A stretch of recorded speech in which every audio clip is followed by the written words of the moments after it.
Ano pong naranasan yung disaster?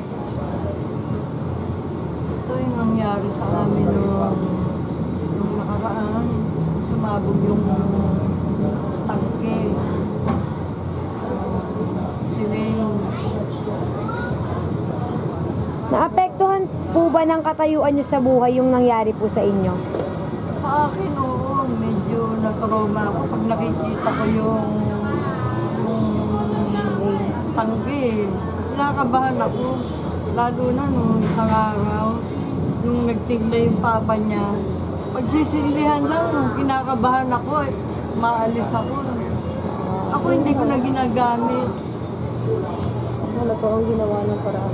Ano pong ginawa nyong paraan po para makabangon po dun sa nangyaring yun?